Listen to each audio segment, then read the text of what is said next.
One of the biggest myths about HPV is that it's different from genital warts. They're actually the same thing. HPV stands for human papillomavirus.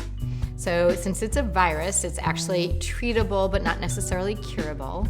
And HPV is genital warts. There are over 100 different strains of HPV, but only 4 strains actually cause genital warts. A wart that you get on your thumb or on your toe is a strain of HPV, but it's not the same kind of HPV that you would get on your genitals, and I think that's a big myth for people. HPV is treatable, not necessarily curable. For most people, the warts will go away. And a big myth about HPV is that you can only transmit it when the wart is present, but that's actually not true. It has been known to be transmitted even if there's not a wart present. So you can't tell necessarily by looking at someone whether or not they have HPV, or by examining their genitals whether or not they have HPV.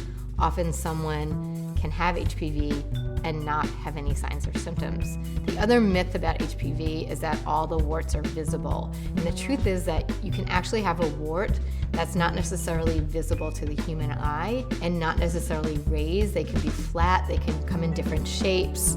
One way to diagnose HPV is that a provider will put a solution of vinegar on your genitals and it'll bubble around the warts so they'll be able to see them. So a big myth is that you can absolutely tell and see warts on somebody if they have HPV. That's just not true. Another myth about HPV is that if you get the vaccine, that you can't transmit it. There is an HPV vaccine that's available for both men and women. Getting vaccinated will help prevent HPV, but it only prevents specific strains of HPV, and those happen to be the ones that live most comfortably in the genitals. So in closing, there are several myths about HPV, and they tend to involve when it's transmissible and whether or not you can tell if someone has them. The truth is that it is transmissible even if you can't see it, and you can't always tell that someone has it.